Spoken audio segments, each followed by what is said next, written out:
بسم اللہ الرحمن الرحیم۔ 10 محرم الحرام کو امام حسین علیہ السلام کی لاش کی حفاظت کرنے والا شیر ابو الحارث کون تھا؟ امام حسین کے بچپن میں پالے ہوئے اس شیر کو کیوں آزاد کیا گیا تھا؟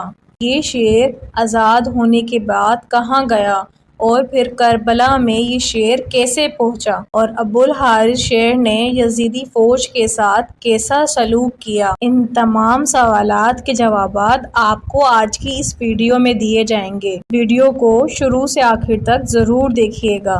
امام حسین علیہ السلام نے بچپن میں ایک چھوٹا سا شیر رکھا ہوا تھا جس کا نام ابو الحارث تھا۔ ابو الحارث کو مولا حسین سے بہت پیار تھا کیونکہ مولا حسین کا گھر مسجد کے ساتھ ہی تھا اور ابو الحارث گھر کے باہر بیٹھا رہتا تھا۔ وقت گزرتا گیا اور شیر جوان ہو گیا۔ کچھ صحابیوں کو ابو الحارث کی اتنی تکلیف اور حسد تھی کہ انہوں نے ابو الحارث کو نکالنے کا منصوبہ بنایا کہ اس شیر کو مدینے میں نہیں رہنے دیں گے، اور ایک دن نبی پاک کے پاس آئے اور کہا، یا رسول اللہ صلی اللہ علیہ وآلہ وسلم، امام حسین کا شیر جوان ہو گیا ہے، ہمیں ڈر رہتا ہے کہ کہیں یہ ہمیں کاٹ نہ لے۔ جنگل کی چیز ہے، جنگل میں ہی اچھی لگتی ہے، نبی اللہ صلی اللہ علیہ وآلہ وسلم اسے جنگل میں چھوڑ آئیں۔ نبی پاک صلی اللہ علیہ وآلہ وسلم نے کہا، کل تمہیں یہ شیر مدینہ منورہ میں نظر نہیں آئے گا۔ شام کو نبی پاک صلی اللہ علیہ وآلہ وسلم امام حسین علیہ السلام کے پاس آئے اور امام حسین علیہ السلام کو پیار کیا اور فرمایا، حسین تمہارا شیر تو جوان ہو گیا ہے۔ امام حسین علیہ السلام مسکرائے اور نبی پاک کی گردن میں باہیں ڈال کر کہنے لگے، جی نانا جان، جیسے جیسے یہ بڑا ہوتا جا رہا ہے مجھ سے اور محبت کرتا ہے اور میرے بغیر نہیں رہتا ہے۔ نبی پاک نے فرمایا، حسین بیٹا، آپ کے نانا کے صحابی اس شیر سے ڈرتے ہیں۔ صحابی نماز کے لیے آتے ہیں اور انہیں یہ ڈر ہے کہ یہ شیر کہیں انہیں کوئی نقصان نہ پہنچا دے، بیٹا اسے آزاد نہ کر دیں۔ نبی پاک کا یہ کہنا تھا کہ اتنے میں امام حسین علیہ السلام کے رخسار پر بڑے بڑے آنسو آئے اور مسکرا کر کہا، نانا جان آج کا دن نکال لیں، کل آپ کو ابو الحارث مدینے میں نظر نہیں آئے گا۔ نبی پاک نے فرمایا، بیٹا حسین آج کے دن کیا کرو گے؟ امام حسین علیہ السلام روئے اور فرمایا، نانا جان دیکھیں باہر شام ہو گئی ہے اور یہ وقت کسی کو گھر سے نکالنے کا نہیں ہے۔ نبی پاک نے مولا حسین علیہ السلام کو سینے سے لگا لیا۔ امام حسین علیہ السلام تہجد کے وقت جب شیر کو خوراک دینے آئے تو ابو الحارث نے کہا، مولا آج اتنی جلدی احسان؟ تو مولا حسین علیہ السلام نے ساری بات ابو الحارث کو بتائی تو ابو الحارث نے کہا، ٹھیک ہے مولا علیہ السلام، میں جاتا ہوں مگر ایک شرط ہے، پھر ایک دفعہ ملاقات ضرور ہو۔ پھر امام حسین علیہ السلام نے فرمایا، پھر ایک تاریخ یاد کرو، 61 ہجری 10 محرم الحرام کربلا کے میدان میں تمہیں ایک ٹیلے سے آواز آئے گی، بس اس آواز پہ چلے آنا، مجھ سے ملاقات ہو جائے گی۔ ابو الحارث نے کہا کہ مولا آواز کون دے گا، آپ دیں گے؟ امام حسین علیہ السلام نے فرمایا، نہیں۔ ابو الحارث نے کہا، آپ کے بھائی عباس دیں گے؟ پھر امام حسین علیہ السلام نے فرمایا، نہیں۔ ابو الحارث نے پوچھا، پھر مولا کون دے گا آواز؟ امام حسین علیہ السلام روئے اور فرمایا، میری 4 سال کی بیٹی سکینہ سلام اللہ علیہا تمہیں آواز دیں گی، یا پھر ہماری اماں فضا سلام اللہ علیہا تمہیں آواز دیں گی۔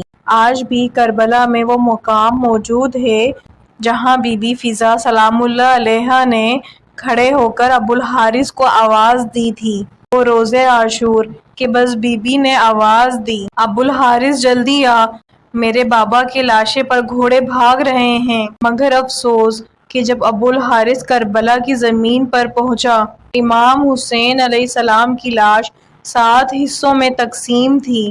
ادریس بن عبداللہ کہتے ہیں کہ جب امام حسین علیہ السلام شہید ہو گئے اور عمر سعد لعین کے لشکر نے امام حسین علیہ السلام کی لاش کو دوبارہ پامال کرنا چاہا تو فضا نے جناب زینب سلام اللہ علیہا سے کہا کہ بی بی، ایک روز میں سمندر میں محو سفر تھی کہ میری کشتی ٹوٹ گئی اور میں ایک جزیرے پر پہنچ گئی۔ وہاں پر ایک شیر میرے سامنے آ گیا اور میں نے اس شیر سے کہا کہ رسول اللہ صلی اللہ علیہ وآلہ وسلم کی کنیز ہوں۔ جب اس نے یہ سنا تو گراتے ہوئے آگے بڑھ گیا اور راستے کی طرف میری رہنمائی کی۔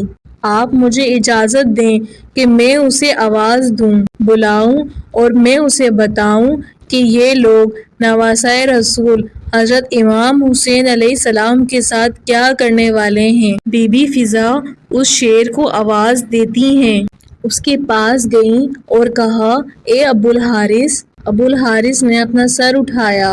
بی بی فضا نے کہا، اے ابو الحارث، کیا تمہیں معلوم ہے کہ یہ تمہارے امام حسین علیہ السلام کے ساتھ کیا کرنے والے ہیں؟